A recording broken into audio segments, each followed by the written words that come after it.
For the past 6 months, it's felt like everyone's been pulling their punches and walking on eggshells when it comes to Donald Trump. And it's not like it stems from nothing. He's been launching lawsuits left and right at corporations that he feels have wronged him. He doesn't hesitate to launch attacks on private citizens. You've got ICE scooping up people seemingly because of things that they wrote. Throughout all of America, you've got masked men jumping out of vans and just scooping up undocumented immigrants, legal immigrants, native-born Americans, all the same. And you've got Stephen Miller routinely suggesting they'll suspend habeas corpus, and that's when he's not sending the military in to crush protests or define court orders. Right? And all of that as you see Trump's cabinet meetings beginning with like an hour-long praise session where his cabinet tells him just how powerful and wonderful he is. It feels like a scene from a movie that's trying to make fun of dictators, with many arguing that all of this, it sends a message that Trump is inevitable, and so there's no use in getting upset because criticizing him, it's more trouble than it's worth. And that, as infamously the founder of Project 2025, which many argue is Trump's main governing doctrine, said last year that the revolution will be bloodless, quote, if the left allows it to be. And we're living in this time where it seems like more and more Americans of all political positions, all colors and creeds, they feel in their gut that there is something deeply un-American about what's going on, or what many call the brute force tactics, the crackdown on free speech, and Trump acting like a king who many see as having shaken down Paramount, took credit for getting Colbert canceled, and put CBS on a bias monitor that directly reports to him. But then, notably, South Park of all places coming out with one of their most pointed episodes ever, where they went after Trump for thinking that he was a dictator, characterizing him as essentially Saddam Hussein, and it laughed at him for being so weak that he has to sue everyone who criticizes him, showcasing him as this blob with a small penis that's evil and in bed with Satan. And that, it's just one small part of what we're seeing play out in the entertainment industry. And in every sector that Trump's gone after, it appears like everyone rolls over and then eventually they get to someone with a backbone and the whole scheme blows up in his face. Right? And since the episode, the entertainment industry has been having an open season on Trump. Definitely, we're seeing things in different sectors. I mean, you have Joe Rogan now regularly opining on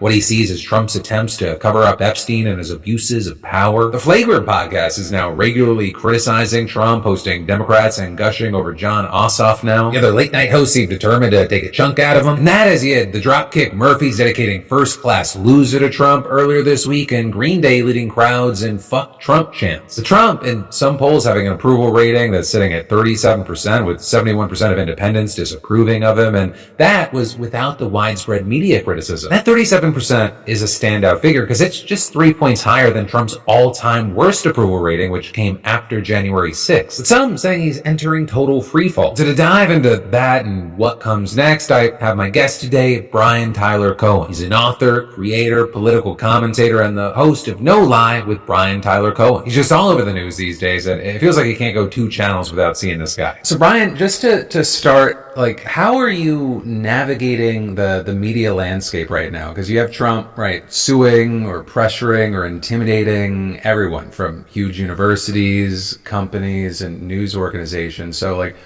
how are you navigating the space? Are you ever getting concerned? Where are you at right now? Yeah, of course I get concerned. I think everybody in the space gets concerned, but my mentality is like, I'm here to do my job, and oftentimes that criticizes people for not managing to stand up for what they purport to care about. I mean, like, we see all these legacy media outlets that hid behind slogans of like democracy dies in darkness for years and years and years, and when push came to shove, like when those values were actually challenged, look at the way that they capitulate to him. So look, my job is to fight back against what this administration is doing and speak out. And so, yes, it's nerve-wracking, because why wouldn't it be? I mean, they've completely weaponized the federal government. We have people who've expressly gone after media companies, media entities. They're very litigious, but like, if you're going to speak out against this administration, then you have to do it knowing that there are risks involved. And so that's just part of the game, I think, as far as politics today is concerned, and it's what I signed up for. So yeah, it's a concern, but like, it is what it is, and I just have to kind of shoulder that burden and move forward. Do you imagine a world where one day you wake up and you see United States v. Brian Tyler Cohen, or do you think, even though, I mean, you've been growing at a wild rate, I mean, do you still think you're small potatoes, or do you think that is an eventuality? I think somewhere in between. Like, would I be surprised if I was sued by this administration? No. I would be upset if I was sued by this administration. I obviously don't want to be sued. It's a major fear of mine to have to deal with that extra stress. I mean, already working in politics and living in the toxic sludge that is the internet is stressful unto itself.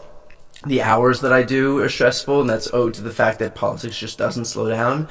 But at the same time, I try to be really careful with what I say. I try to be responsible with what I say. Always try to tell the truth and make sure that I'm buttoned up. And so, that part I have control over, right? And any administration that's actually acting in good faith wouldn't have grounds to sue me. But this administration isn't acting in good faith. And so would I be surprised if there was a lawsuit, a bad faith lawsuit? No, because that's part of what it looks like when the administration weaponizes the government. They're not worried about, is this a well-founded claim against a litigant? They're thinking, okay, how can I silence my critics? And part of silencing your critics is using these lawsuits to do exactly that, even if there's no there. They can cause a lot of damage, even if there's no good case. I mean, it's expensive, it's anxiety inducing, it's stressful, that's what they want. And it sends a message to other people out there who might think, okay, even if there's no there when it comes to a lawsuit, I don't want to have to deal with that stress, and so maybe I just won't say the things that I might normally say about this administration. So the chilling effect really is the point, even if at the end of that long line there's no valid lawsuit. Yeah, and I mean, with the chilling effect, there is a difference between private citizens and corporations and politicians, but I mean, politicians haven't been spared. I mean, there's the conversation of or the saying of Gavin Newsom, yeah, why wouldn't he get arrested? That sort of all of a sudden becomes part of the national conversation. And so as that's happening and you're seeing the chilling effect play out, who do you think right now, as far as politicians are communicating against Donald Trump and maybe it's even the separate thing, for Democrats the best right now in the current climate? So there are, my North Star right now is people who are fighting. I speak about this a lot, and so I'm sorry if you've heard me say this before, or if anybody listening has heard me say this before, but Democrats for so long have been a party that kind of relies on strongly worded letters, like that's our thing, and it's been tough as somebody who recognizes what Republicans are doing and how they wield their weapons, to know that we're like, okay, well, Republicans did this, and so at the end of this road, I know that a strongly worded letter is coming, and that'll show them. And so I've been trying to use my platform to highlight people who are actually going to fight and who are fighting back. In terms of people who are doing it, look, you just mentioned Gavin Newsom. He's doing it. I think he recognizes that fighting back is the only thing we can do right now, and hoping that we can work together and offer goodwill in hopes of some elusive reciprocation. That ship has sailed. It doesn't happen. Back to the days of Mitch McConnell offering up some brand new rules for a Supreme Court justice, and we're like, okay, those are the new rules. You can't nominate a Supreme Court justice during an election year. And then we have the opportunity to do that, and they're like, no, we couldn't, then they have Amy Coney Barrett, during an election year where votes are already being cast, and they're like, well, we have to abide by our advice and consent rules, that's it. So, we have to disabuse ourselves of this notion that they are going to be good governing partners, or that they're going to act in good faith. So to answer your question, there are a few ways that I see people fighting. I see the Gavin Newsoms of the world using whatever platform they can to fight from within the states. I like to see Democrats go into these new spaces that Democrats don't often go in, I mean, you've got the Pete Buttigieg's of the world who are going onto Flagrant. I do like to see Ro Khanna go into these spaces as well, and we went to onto Tim Pool's podcast. I think going into uncomfortable spaces is important. I think, in terms of just Democrats more broadly fighting, I mean, we have Mark Elias and Norm Eisen who are suing the hell out of this administration every chance they can.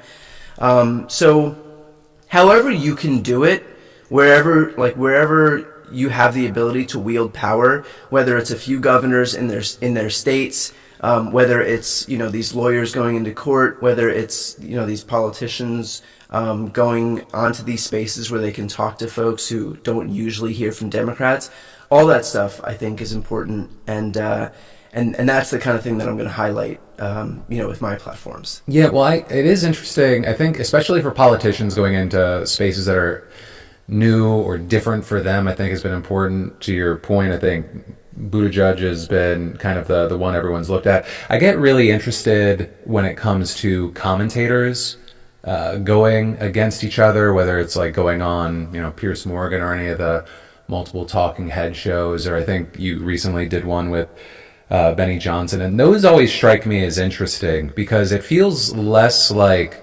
what matters from the substance of this debate, and it becomes who can clip this better and who has the stronger marketing arm, right? Because it's like all of a sudden you can take that same interview and all of a sudden, or the same debate, and it is being cast as a completely different thing and a completely different win for a completely different person, whether it's on X and who are the people that are reposting it and commenting on it, and then TikTok and who's stitching it, and then the first party platforms, so like you and Benny, and then all the other people in those ecosystems, and it becomes like it probably does move, but I don't know if it moves like, and I'm not saying it's better or worse.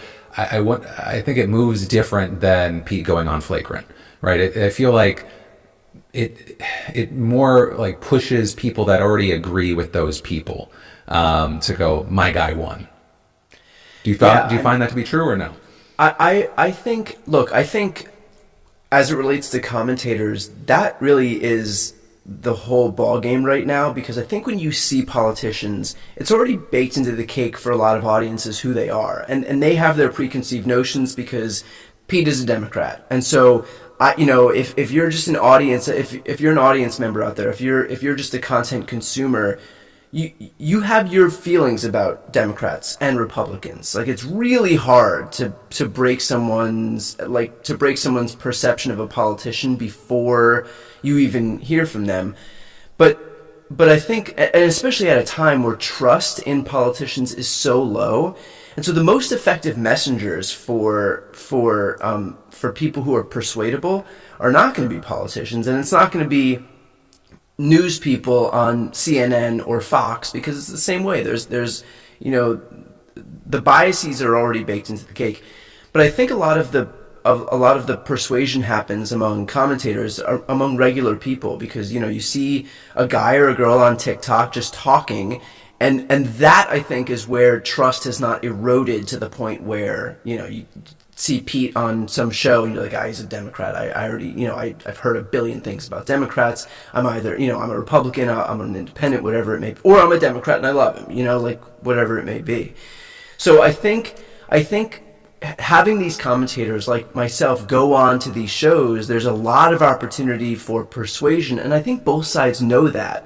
And so there's such an incentive structure to win that battle, because that's where people, especially new people coming into the process, Gen Zs or Gen Alpha, like, that's where they're building up their political worldview. And that's where you have the biggest opportunity for conversion, really. And so I think that there is a big incentive for not just the commentators to do a good job on the show, not just the commentators to then clip it in such a way that you can say you won or you got one over on that person, but then the broader ecosystem to glom onto that and say, like, hey, here's our guy. Here's our guy, here's our girl. Here, like, let's get it out into the ecosystem so that we can show it to as many people as possible and grab those persuadable voters out there. I mean, maybe I'm just transposing my mentality because I think a lot about persuasion, and I know a lot of people just want, aren't thinking about persuasion. They have their audiences and they want to impress their audiences. They want to get pets from their audiences. So, depending on how you think about it, but it's the same thing at the end of the day. There's a lot of upside in the commentator space. Yeah, the persuasion thing and the everyday people thing is really interesting, especially as I started seeing Hank Green recently brought this a little bit more to light, though we've been seeing it. Accounts getting millions and millions of views, hundreds of thousands of likes of just like AI generated fake attractive person with text over the screen that says like a right-wing talking point or something like that, and people are like, she gets it, and it's like, she's not real. And so and we're going to see, she doesn't get it. She's ones and zeros. But like, we're going to see more of that, and the level of manipulation we're going to see play out, it's really just a marketing and manipulation and persuasion game is what it's becoming more of every day. That scares me. But I want to, it's a complete jump, but I want to talk about it, but I will talk to you about it with the end point first. Do you think that we are going to see Ghislaine Maxwell get pardoned in the next 1 to 4 years? So with the caveat that I may be the worst predictor of things to come ever. No magic ball. No magic 8 ball. Because my magic 8 ball is not a commodity. I thought Hillary Clinton was going to win. I thought Kamala Harris was going to win. I thought it was a good time 10 years ago to sell my Netflix stock. So I'm bad at predicting things. With that said, I will say that I would presume that he will. I think that he will. There's no downside for him because think about it. Like, she is the only person alive who has all of the information that may incriminate him. And I say may incriminate him because if there was no information, he'd release the files. I mean, to engage in this process whereby he leads so many people, even among his own base, to think that there's, where there's smoke, there's fire. This guy is so hell-bent on refusing to release these files. That's obviously concerning. And so she is the only person who has all of that information in her head who could incriminate him. And so why not wield a pardon which he has at his disposal, which he's abused in the past, and which doesn't cost him anything. This guy's notoriously cheap. It's not his money, and he even has paid out hundreds of thousands of dollars to protect himself, to secrete or conceal information in the past. Now he's got a free pardon. He's got a free get-out-of-jail-free card that all he has to do is just sign his name, and then he gets to protect himself. Why not use it if you're Donald Trump?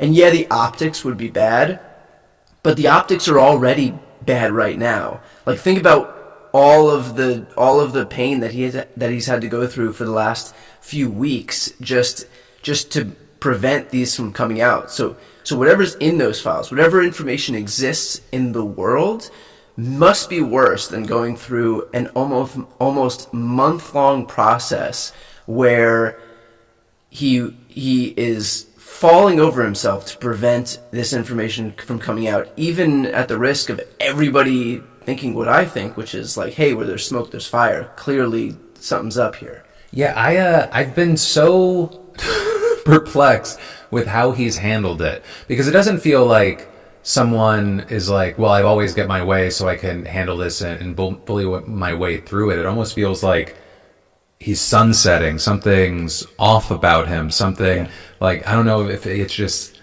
the age and it's getting to him, but it feels like, I think you might have said something about this that's similar. Before this, I thought this might have just been a situation that he had weaponized, that the people around him were like, let's really just like lean into this conspiracy as a way to get elected, and then people will forget about it. But if you were writing a screenplay about how someone would look guilty, it's all this stuff that he's doing. And all of a sudden I was like, wait a second.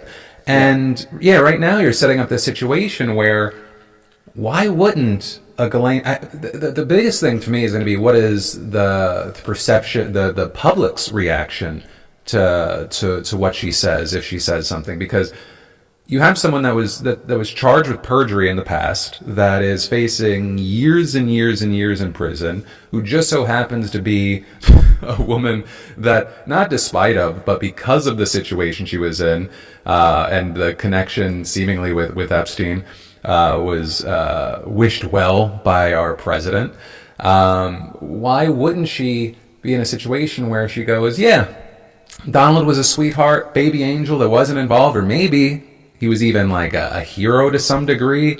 And it just so happens that a lot of the people that are his enemies, the people that he goes to when he's just trying to distract from the situation, they were involved. And you know what? Maybe she pulls off a Bane and Batman, and she's like, they're going to expect some of you in the plane crash. And there are a few Republicans sprinkled in, or who knows, maybe there's a mix, but Donald's not involved. And I think it's just going to be a question. It feels like he's chaotic, but this feels telegraphed of, is it going to be a pardon before the midterms, after the midterms, or as he's on his way out? It feels like it's going to be one of the three. I mean, maybe I'm completely off base. I always try to leave room for being completely wrong, but I just don't see it. It feels like this is the only thing, because, and I'm talking a lot here, but because even when Donald Trump was calling his base like worthless and stupid for following this, it felt like he was directly saying, shut the fuck up about it so you can use me as the blunt force instrument to exact revenge and go after your enemies, because that's why you elected me. And that's why I think that, to your point, it already looks bad, but if he gives them enough red meat, he'll be able to get away with it and kind of ride off into the sunset. I think the use me as a blunt instrument is the subtext for a lot of people. Like, I think for the evangelical community, they know who this guy is. They know, like, he's an adulterer, he's a sexual abuser. And I think for them, like, they've kind of read the stage directions and they understand who he is, and there's this kind of unspoken relationship where, they use him to get what he wants, and he uses them to obviously gain power. But I think for a lot of the base, they truly believe this. And so for those people, you can't just write this stuff off, because they're true believers, right? And they want to see some justice and accountability. And look, for as bad faith as I think somebody like Kash Patel and Dan Bongino are, I think that they recognize how damaging this is, and that it can't just be like, hey, it can't just be what you said, which is like, who cares what I did, just use me to further your political goals, because their political goals at the end of the day are the thing that this case represents, which is that you have this elite tranche of people who are not held to any standard of justice or rules, that can do depraved things with zero accountability, and we have to take those people down. And they viewed Trump as the person to do that. All of his warts notwithstanding, they viewed him as the person who would finally have the power to do what all of those other politicians in the past could never bring themselves to do, which is expose this deep state of elites who are doing heinous things. But really, I mean, him being able to say, like, with a wink and a nod, who cares what I did, is so antithetical to what he promised he would do, and so I don't think they're gonna accept it. To your point about when the pardon would happen, if he does give her a pardon, he'll promise her one now, but it won't happen until the day before he leaves office, because it would just, even further sully what reputation he has left with those people. So I think that, look, Todd Blanche, his deputy attorney general, had a 9-hour meeting with her. If a pardon was promised and they expressed a desire for that pardon, then it's already been given. But we just won't know it until it will have the least political consequence for Trump. and that'll be, January 19th, 2029. Do you think these the Republicans who've kind of gotten in line, right? You have Trump polling anywhere between 37 to 41% in some of the recent polls. Obviously, those range between general American public, registered voters, that sort of thing. I mean, we have the House on recess. They come back in the fall. Do you think that we are going to see movement as far as the House regarding, Epstein on the agenda, or are they going to just, or I say they, but a lot of it is obviously Mike Johnson kind of making everything happen. So what do you think is going to happen there? A lot of it's Mike Johnson, but a lot of it isn't. If you look at the House Oversight Committee, they voted to compel the release of the files and to push forward a deposition with Ghislaine Maxwell. That's happening on August 11th. That was against Mike Johnson's wishes, because Mike Johnson's wishes are whatever Daddy Trump tells him to do. But to your broader question, yes, I think that these people are not immune to pressure, and I think the pressure on this topic, because it's coming from both sides, they can deal with Democrats leaning on them, because they know that they can always kind of revert back to partisanship and know that if Democrats are demanding something like not to strip healthcare away from 17 million people, they've got, their guy, they've got Trump, they've got the Republican base behind them that are saying, like, we want you to strip Medicaid from 17 million people. Like, inexplicable though it may be, they know that they can always rely on the tribalistic divide. But here, I mean, this is an issue that unites Democrats and Republicans and independents. And the reason it unites them is because Trump and his whole cabinet made it that way. Like, they were the ones who put this issue into the zeitgeist. They are responsible for proselytizing their base on this issue. And so, you have, I can't remember the polling exactly, but it's something like 86% of Republicans want these released. 90% of Democrats want this released. 87% of independents want this released. And so you've got an issue that unites the Democrats, divides the Republicans, but even then, hardly. And so that pressure is going to be a lot to withstand. And I think that Mike Johnson's mentality was, let's just get on break and this thing will go away so we can focus on something else. Maybe Trump will start a war somewhere or something like that, like whatever he has to do. Invade some allied country, or, see if he can get cane sugar and Coca-Cola, denaturalize Rosie O'Donnell, pressure the Washington Commanders to change their name to the Redskins, arrest Obama, everything. Arrest Al Sharpton, arrest, Hillary or Oprah or Kamala or Beyonce. The list is long in terms of distractions, but I think that the pressure is going to build on this issue, and even these Republicans are going to recognize that, like, hey man, maybe not a great look that we are the party that is cashing it, expending all of our political capital to protect a pedophile ring. And I think that we're going to see some movement here. So a question there, and I think this kind of touches on some of the more not in the trenches, like not on the constantly online, but they passively watch Fox News, they hear a talking point, they repeat a talking point sort of thing. What would you say to someone that at the very least is not a Democrat? Or actually, anyone that is skeptical of this situation that says, well, Joe Biden was president, why didn't they push to release these files? What is your reaction to that? Yeah, it's a great question. And the reality is, before the Trump administration, there was a wall between the president and the attorney general.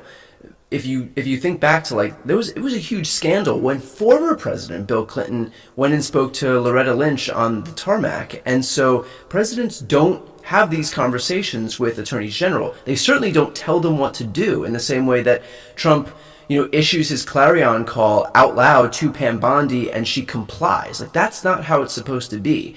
So Joe Biden didn't tell Merrick Garland to release these files, but even if he did, Merrick Garland wouldn't have listened. With that in mind, Merrick Garland was so focused on avoiding the optics of politicization, he didn't even start investigating Trump for January 6th until he could appoint a special counsel years into the Biden presidency. So the real question is not why didn't Democrats release the Epstein files when they had them? It's why didn't Merrick Garland specifically release the Epstein files when he had them? I don't know. I can't get into Merrick Garland's head, but I do know that his North Star was avoiding the optics of politicization, doing anything he could to make it seem like he wasn't abusing his position. And so even if there was something in there, and I don't know what's in the Epstein files. I'm gleaning a little bit by how Trump's reacting to their potential release, but I don't know what's in those files. But if there was something incriminating, and I'm thinking about it from Merrick Garland's perspective, and his goal is to usher back in an era of normalcy and push back against any accusation of a politicized DOJ, then that may very well be a reason why Merrick Garland wouldn't have seen it fit to release those files. Well, and so I guess that's also part of it is now where we are today is that Garland mindset of trying to establish norms or navigating in maybe an old system at this point, is that out the window. And part of my thinking there is connected to like the Texas gerrymandering that we're seeing, and now Newsom saying, here's the deal, we don't want to become them, but we got to fucking handle this situation. And so now we're looking at it. And I think that's really where it has to be today. I mean, and I want your opinion on it, but it's been evident because of McConnell before Trump it's really just a power play. The rules don't really matter if you can legally change the rules and navigate the rules. Or, I mean, the Trump administration, you touched on it as well, saying fuck the rules, we'll get reined back, but we'll make it painful enough in the meantime. But is that the way forward for Democrats? Just, this is the fight, we have to do it now. 100%. I mean, that's the whole thing right now. I mean, at this point, we have to recognize that only one party is playing by a set of rules, and the other party is relying on Democratic impotence to be able to do what they want. And so if you are not figuring out how to beat Republicans at their own game, or even better, go on offense. I spoke with Mark Elias, who is probably the nation's premier voting rights attorney at this point, and he brought up a great point, which is even fighting back and doing a tit for tat isn't enough these days. And so if you have Trump go into Texas and say, I want you to find me 5 seats, redraw the maps and find me 5 seats, my dream for Democrats would be for them to come in and say, you want 5 seats, we're going to take 30 seats. And that would be a deterrent, because even Republicans know that, okay, we can get 5 seats here, and Democrats will meet us with 5 seats of their own. And they're happy to take that. So they can go to Texas and get their 5 seats, and then they'll go to Missouri, and those people are happy to do it. Then they'll go to Ohio, and those people are happy to do it. Ron DeSantis will redraw the maps to make sure they have no Democratic representatives. And so if we're just going to engage in like a little tit for tat, they'll happily take that and run. But Democrats have to figure out how to certainly not be on defense, and certainly not just meet them exactly where they are, but go on offense and show that there is a reason not to actually do this, not to engage in the first place. And it's until we have that mentality, which is, and Mark said this to me in our interview yesterday, which is not to bring a knife to a gunfight, certainly, not to bring a gun to a gunfight, but bring missiles to a gunfight. And that's going to be the only point at which it serves as an adequate deterrent for a lot of these Republicans who recognize for so long that Democrats have been too impotent to be able to play in this space. And the last thing I'll ask you today, because I know we both have, we're kind of slammed, on that note of Democrats trying not to play on defense, Republicans are so good about making things about culture war issues. Even if voters, if they looked at everything, they see that or maybe they don't even know that maybe 9 out of 10 Democratic policies would actually benefit them and make the country better in some way. How does a Democrat, do you think, in 2028, when JD Vance or whoever is running throws pocket glitter in the Democratic candidate's face and they go, what's your stance on trans athletes? Because it's not like this random thing they're not going to bring up or harp on. We remember the really effective Pennsylvania ads about trans surgeries in prison. Yeah. What happens when it's on something like trans athletes, where you've had Gavin Newsom and I think Pete Buttigieg recently, though. Sometimes the quotes that get thrown around, they're a little bit different than what was actually said in the podcast. How do you think they answer that or navigate it? Because even with it being like, if you look at polling, there's a certain split, but inside of the Democratic Party and the reactions to it, it can be so divisive. It's a really good question. I have a few thoughts on this, and they're a little bit contradictory. Okay. One is that the best way to protect the trans community, which obviously, I care about the entire LGBT community, care about any vulnerable or marginalized population. That is part of my ethos as a Democrat. The best way to protect any community is to make sure you get into power. And the best way to get into power is to try and be on the 80 side of 80-20 issues. Now, I think in terms of getting on the 80-20 side, on the 80 side of these 80-20 issues, there are ways that I think being okay with how anybody wants to live their life, I actually think is a pretty libertarian value. I mean, I don't care what anybody does, and I think most people in this country also don't care. When you get into the edge case issues, I think it's okay to be able to push back and say, no, I don't want to expend political capital on transgender reassignment surgeries in prison. I think it's okay to be able to say that. And I think there was this mentality beforehand that if you say anything that might seem like it goes against any marginalized community in any edge case scenario, that you're being, something phobic, right? Transphobic, LGBT, whatever it may be, homophobic, transphobic, whatever it may be. But I think that when you have these edge case issues, which come from some questionnaire somewhere to get these politicians on record, I think if they're like that, you don't need to expend your political capital on them. I don't need to come out and say, yes, we should be spending taxpayer dollars on trans reassignment surgeries in prison. And I think it's okay to just say no. And it's as simple as that, and place yourself on the 80 side of that 80-20 or 90-10 issue. And that doesn't mean that you have to throw the trans community under the bus. I think that because I don't think the trans community is staking their political capital on that issue either. Now, at the same time, you of course recognize the humanity of the trans community and of every marginalized community, but I don't think that those two things are mutually exclusive. And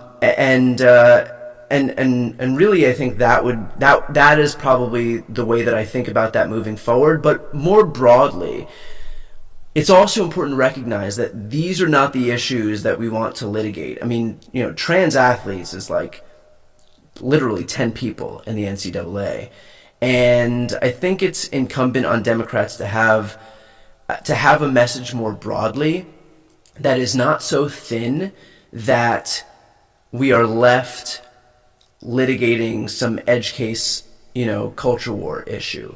And Democrats need to offer an affirmative message to people. They need to be the party that can talk about, economic populism in the way that we have seen crowds rally to the tens of thousands when Bernie and AOC go talking. That's what I think that we need to do, and I think that was largely absent in our previous campaigns. But if we can understand people where they are on the issues that actually matter, whether it's housing affordability, regular life affordability, then I think we're going to be in a situation where it doesn't create such a vacuum because we have such a thin agenda that the bullshit culture war stuff is even appealing or attractive or sticks. Brian, thank you so much for the time, man. Thank you. And hey, I also want to say that you've been in this space for so long and served as a pioneer for somebody like me to be able to get into this space. And so, just want to give you props for the work that you've been doing for years and years and years. And I knew who you were before I ever recorded a single video, and have watched your content, and really grateful and appreciative for you to like be in this space, so that me and the people who came in my class of political commentator could then come in, and now I'm trying to make way and help a bunch of new content creators come in and really build up this army that we need on the left to be able to achieve parity. But all of that was to say, thanks for the work that you've been doing for so long, and really navigating this space, pioneering this space before most people on the internet did.